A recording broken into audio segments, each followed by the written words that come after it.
Bismillahirrahmanirrahim. Assalamualaikum warahmatullahi wabarakatuh. Selamat pagi, salam sejahtera bagi kita semuanya. Om Swastiastu, Namo Buddhaya, salam kebajikan.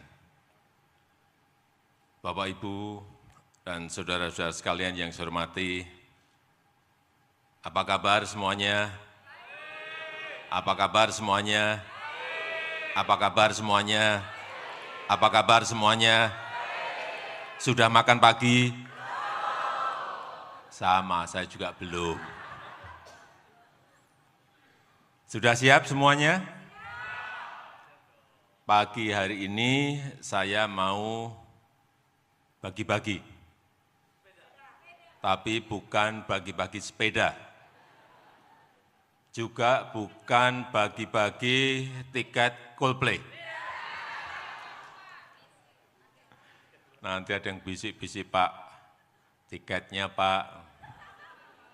Enggak, ini adalah hal yang sangat spesial, lebih spesial lagi, dan apa itu yang ingin saya bagi? Saya ingin berbagi visi, berbagi mimpi besar, berbagi cita-cita besar bangsa ini. Tadi dalam perjalanan saya dari istana ke tempat ini, saya membayangkan akan jadi apa, akan menjadi seperti apa Indonesia ini di 100 tahun kemerdekaannya, yaitu tahun 2045. Kemudian saya flashback gedung ini, Jakarta Theater, di sekitar tahun 1970-an. Ini adalah tempat yang paling megah di Jakarta saat itu, tahun 1970. Dan tahun itu, tahun 1970-an, saya belum menginjakkan kaki saya di Jakarta. 1970, belum pernah ke Jakarta saya. Masih di Solo, masih di bantaran sungai, rumah saya. Habis kena gusur. Ya benar, tahun-tahun 1970, dan masih desa banget. Tapi di tahun 2023 ini, saya berdiri di sini sebagai Presiden Republik Indonesia. Artinya apa? Dalam 50 tahun, perubahan signifikan itu sangat bisa terjadi. Jika kita berani, jika kita mau, dan jika kita punya nyali. Jika kita punya nyali. Bertekad, berusaha keras, bekerja keras untuk berani melakukan lompatan. Inilah yang kita perlukan. Bapak, Ibu, dan saudara-saudara sekalian yang saya hormati, 2030-an kita akan mengalami puncak bonus demografi. 68,3 total penduduk Indonesia berusia produktif. Yang ini terjadi hanya 1 kali dalam peradaban sebuah negara.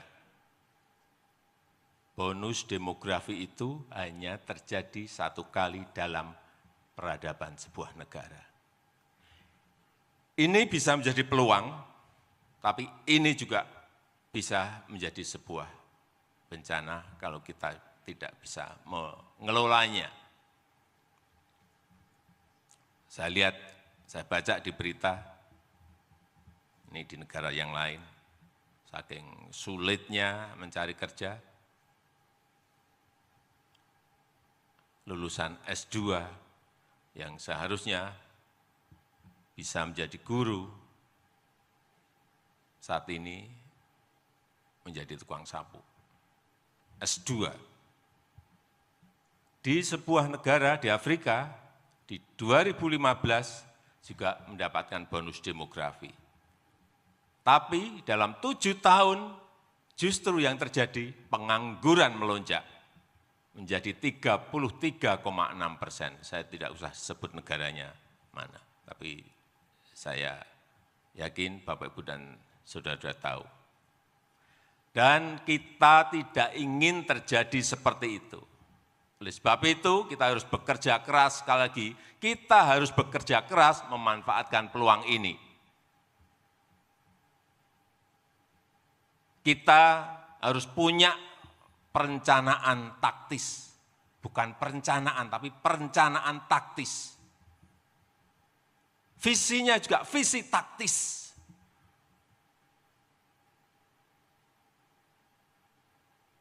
Punya strategi juga yang taktis, karena kita berkompetisi dengan negara lain. Punya strategi besar, tapi strategi taktis.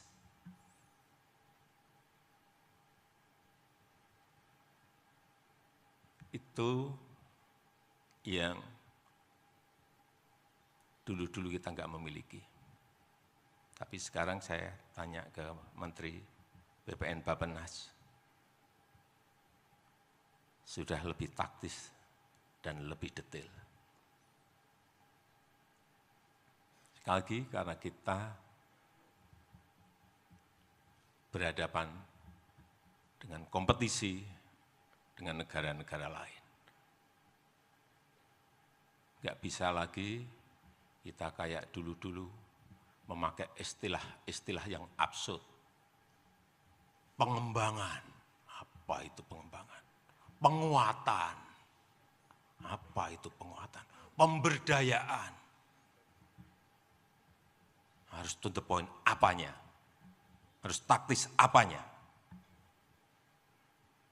Untuk membawa kapal besar Indonesia menggapai cita-cita Indonesia Emas 2045.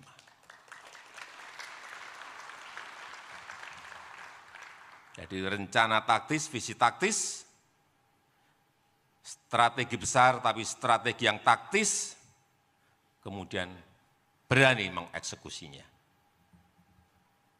Sekali lagi, untuk membawa kapal besar bangsa Indonesia menggapai cita-cita Indonesia Emas 2045 menjadi 5 besar ekonomi dunia.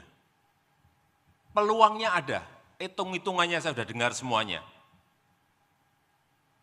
Dari Bappenas saya sudah dengar kalkulasinya, dari McKinsey saya sudah dengar hitungannya, dari IMF saya sudah dengar hitungannya, dari Bank Dunia, World Bank juga saya dengar hitung-hitungannya. Hampir mirip-mirip, tetapi tantangannya itu juga tidak mudah.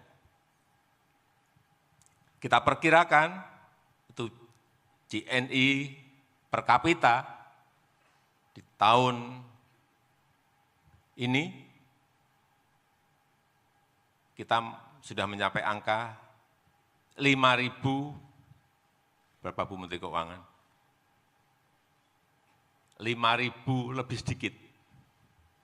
5.030 US dollar di tahun 2023.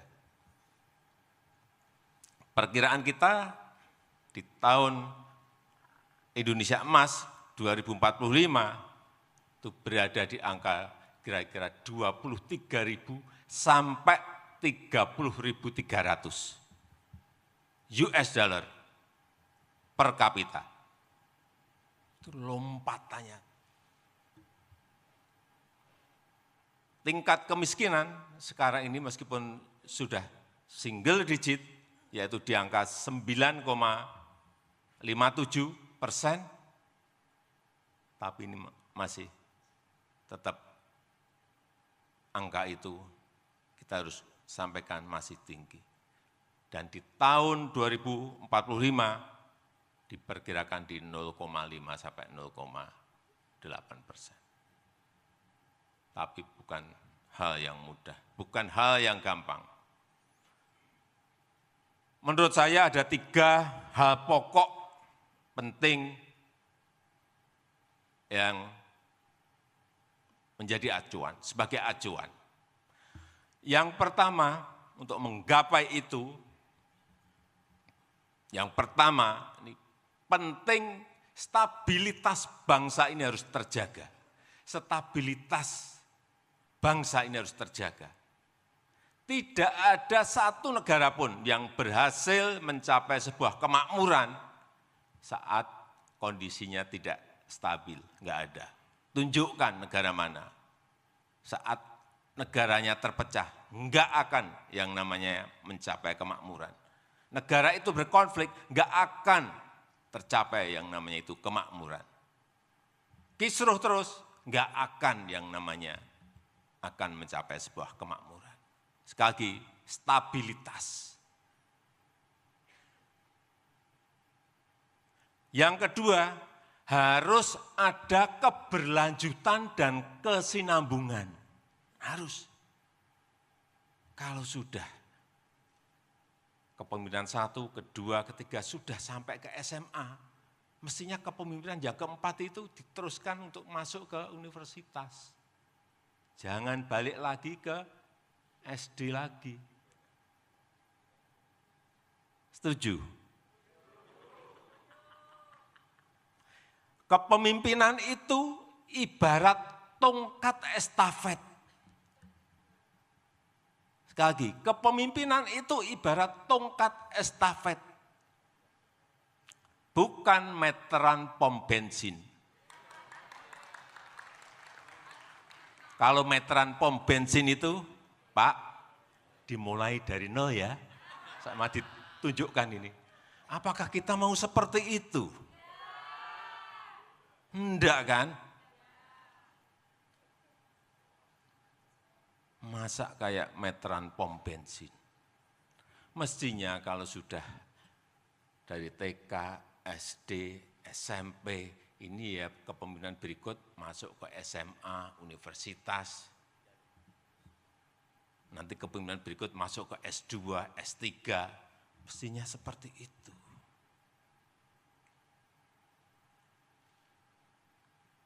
Tidak maju mundur, poco-poco, enggak. Dan pembangunan Indonesia sentris. Penting. Hilirisasi industri sangat penting. Inilah nanti yang akan melompatkan kita. Kalau hilirisasi ini berhasil, kita akan melompat. Membangun misalnya urusan hilirisasi mineral, membangun ekosistem EV baterai. Bagaimana yang dulu kita ekspor hanya mentahan, nikel ekspor hanya mentahan, bisa jadi katot, bisa jadi prekursor, bisa jadi lithium baterai. Bagaimana mencapai ekosistem besarnya ini? Ini yang tidak mudah. Perlu kerja detail, perlu dicek terus di lapangan, itu pun bisa meleset. Apalagi tidak. Perkebunan, hasil-hasil perkebunan jangan diekspor mentah-mentah saja.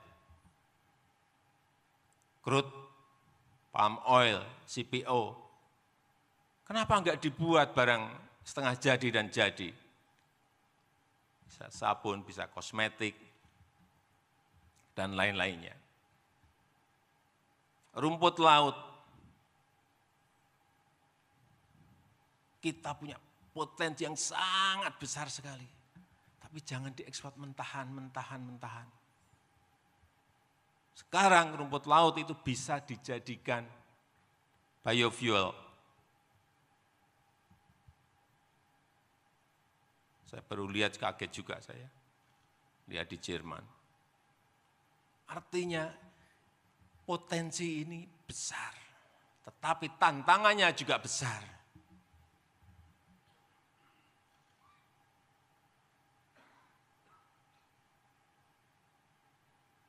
Kemudian yang kedua IKN Nusantara, Ibu Kota Nusantara. Banyak yang bertanya ke saya, untuk apa sih Pak?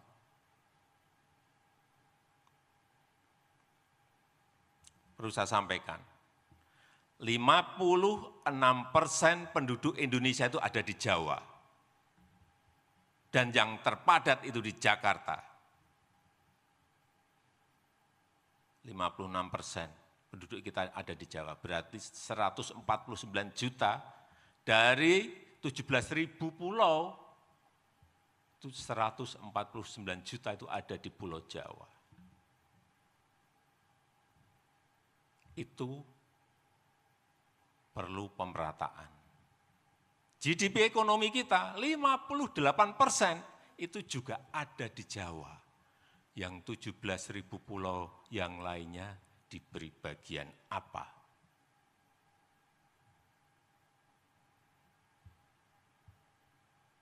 Beban Jakarta itu sudah sangat terlalu padat sekali.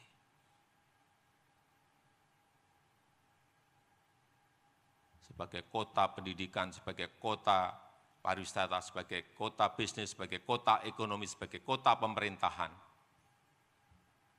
macet semua kita sekarang ini, di mana-mana. Oleh sebab itu beban harus dikurangi, pemerataan harus dilakukan, tidak dalam jangka setahun, 2 tahun, 3 tahun, 4 tahun, 5 tahun yang akan datang, tetapi kita harus melihat visi yang jauh ke depan.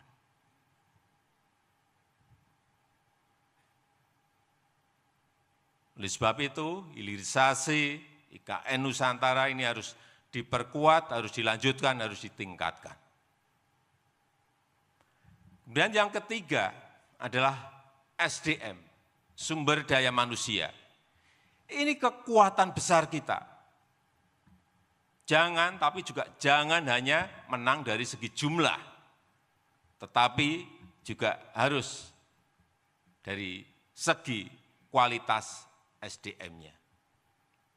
Baik secara fisik, skill, karakter produktif, dan karakter disiplin.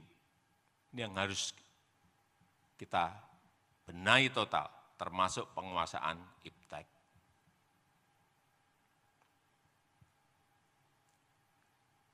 Ini Korea Selatan, sebagai contoh, ini dalam 8 tahun mampu keluar dari middle income trap, jebakan negara berpendapatan menengah. Angkanya di tahun 1987,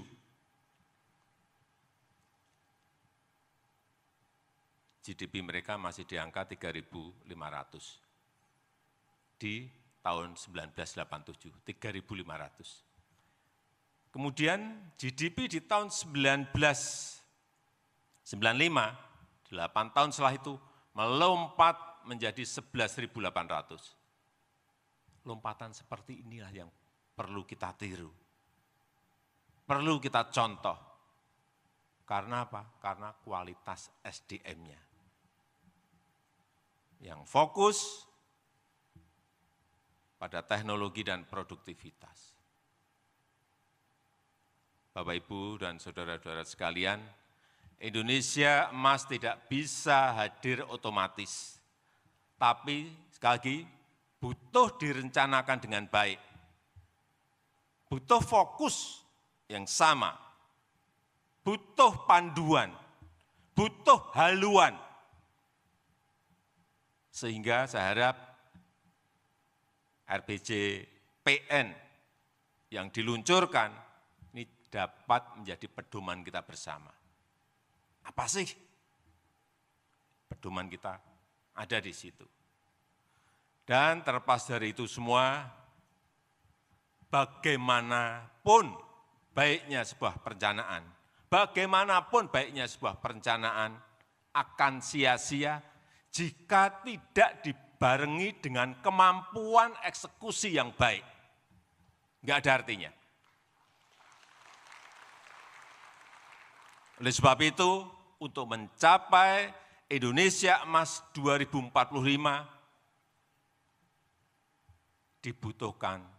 sangat dibutuhkan smart execution.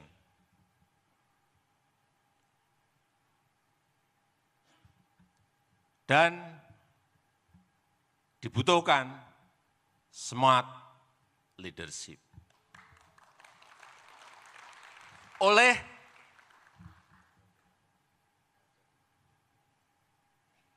strong leadership yang berani dan pandai mencari solusi dan yang punya nyali. Tapi jangan bicara Pilpres di forum ini. Nanti di forum yang lain saja. Saya rasa itu yang ingin saya sampaikan, dan dengan mengucap Bismillahirrahmanirrahim pada pagi hari ini, secara resmi saya luncurkan rancangan RPJPN tahun 2025-2045. Terima kasih. Wassalamualaikum warahmatullahi wabarakatuh.